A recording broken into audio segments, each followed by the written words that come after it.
Foi impressionante o que aconteceu ao longo dos últimos 7 dias em relação às lives do ex-presidente Bolsonaro, que voltaram a acontecer com regularidade, com uma regularidade que não aconteciam nem mesmo quando ele era presidente. Primeiro foi aquela super live no domingo, dia 28 de janeiro, em que ele e os filhos estavam juntos no mesmo ambiente e transmitindo para 2 canais, o dele, Jair Bolsonaro, e o do filho Eduardo Bolsonaro, deputado federal. Bem, uma semana depois, essas duas lives simultâneas, essa live, né, com 2 transmissões simultâneas, já acumula 4 milhões e meio de visualizações. E a gente sabe que no dia seguinte houve uma represália violenta do sistema, né, incomodado com a grande audiência que a live do dia 28 tinha tido, e teve aquela busca e apreensão na casa do presidente Bolsonaro, em Angra dos Reis.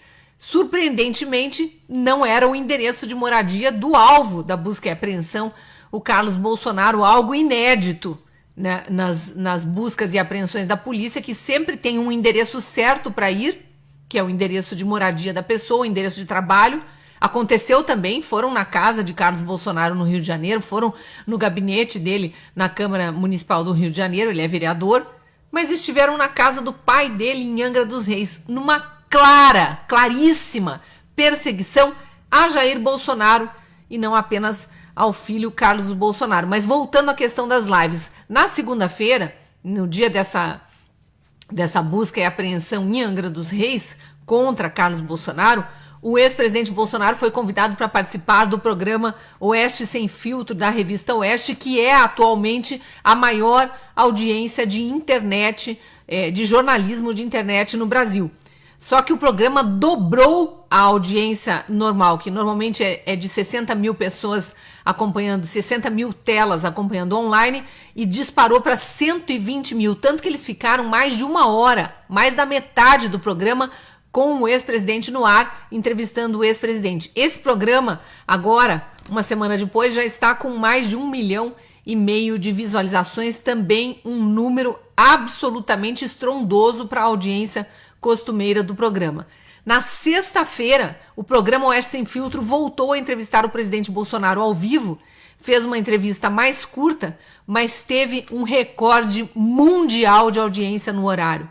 300 mil pessoas assistindo ao mesmo tempo, 300 mil telas conectadas ao mesmo tempo. Essa live de sexta também já supera em muito a audiência normal do programa. E aí no sábado, 3 de fevereiro, o presidente Jair Bolsonaro deu uma entrevista ao vivo para um canal português do jornalista independente Sérgio Tavares, que já tem uma audiência boa, mas era um canal pequeno, com cerca de 80 mil inscritos no momento em que ele começa a live. Bem, o canal disparou para mais de 100 mil inscritos ao longo do fim de semana e já fechou o domingo com perto de 1 milhão de visualizações. Somando todas essas lives, em uma semana, aliás, em 6 dias, o presidente Bolsonaro conseguiu conversar com pelo menos 7 milhões de pessoas. Pelo menos, eu digo, porque óbvio que são 7 mil telas conectadas,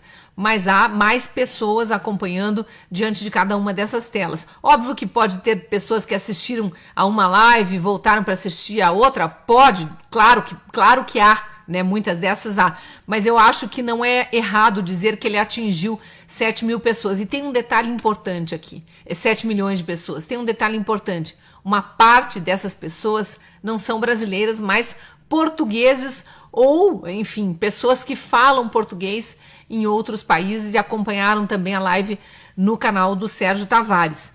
E por que isso é importante? O Sérgio Tavares abre a entrevista dele agradecendo, obviamente, dizendo: presidente Bolsonaro, eu queria dizer que a operação contra o seu filho, Carlos Bolsonaro, na última segunda-feira, chegou a ser noticiada de forma muito estrondosa aqui na Europa pelas mentiras divulgadas pela imprensa brasileira. E aqui nem todos os veículos corrigiram depois as mentiras. E ele lembra daquela história, mostra a manchete, inclusive, de um jornal português, de que o presidente Bolsonaro e seus filhos teriam fugido de barco quando viram que a Polícia Federal estava chegando na casa deles, o que a própria imprensa brasileira que espalhou essa mentira depois foi obrigada a corrigir.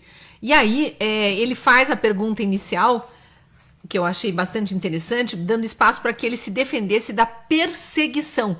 Pergunta sobre a operação contra o filho, Carlos Bolsonaro, mas dá espaço para que Jair Bolsonaro se defenda da perseguição. E o presidente Bolsonaro fala o seguinte, abre aspas, a resposta dele, depois de agradecer, obviamente, o espaço, né, inclusive na Europa, ele fala o seguinte, aspas, a justiça brasileira, o Supremo Tribunal Federal, tirou o Lula da cadeia. Então ele não responde diretamente a pergunta. Ele vai direto ao ponto que depois chega na questão perguntada, que é a da perseguição. Então ele fala, a justiça brasileira, o Supremo Tribunal Federal, tirou o Lula da cadeia e depois o tornou elegível. E o Supremo Tribunal Federal, que 3 ministros compõem o Tribunal Superior Eleitoral, trabalhou fazendo gestão para eleger o Lula a qualquer preço. Ninguém consegue entender como o Lula ganhou as eleições, 50,9% dos votos, ninguém no Brasil entende isso, fecha aspas. Então, ele já leva para a Europa, logo na abertura da entrevista, o principal. Por que a gente está nesse nível de perseguição no Brasil? Por que a gente está nesse nível de arbitrariedades e abusos de autoridade? Porque soltaram o Lula. Porque tornaram o Lula elegível e ajudaram a eleger o Lula. E ele dá nome aos bois, os ministros do STF e do Tribunal Superior Eleitoral. Aí, na sequência, ele fala do 8 de janeiro, explica que ele tinha saído do Brasil no fim de 2022 e que no dia 8 de janeiro, abre aspas, houve aqui uma armadilha, é a palavra do presidente Bolsonaro, houve aqui uma armadilha que eu chamo de Capitólio Tupiniquim. Houve uma convocação de última hora, brasileiros de verde e amarelo foram para a Praça dos Três Poderes e houve invasão e depredação de prédios públicos. Se bem que quando esses brasileiros chegaram lá já estava tudo depredado, tudo quebrado. E depois a perseguição continuou. Querem vincular a mim a qualquer custo o que aconteceu no dia 8 de janeiro. E não conseguem achar nada vinculado a mim, porque eu estava fora do Brasil.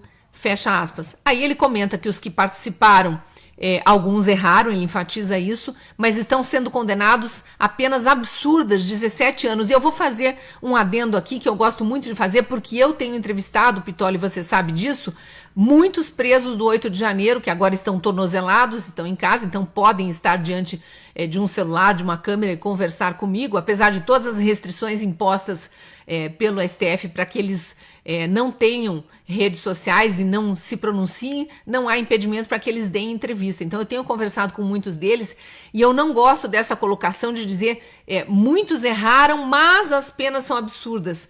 Esses que estão sendo julgados não depredaram.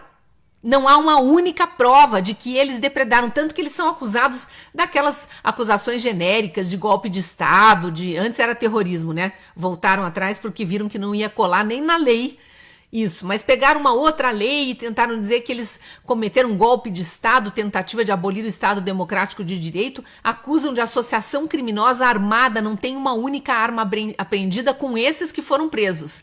Tem arma apreendidas com uns black blocs que depois foram soltos e nunca mais foram investigados.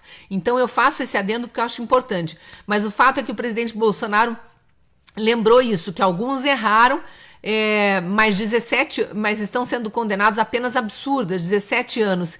E aí ele alerta, e no STF, que é o foro errado.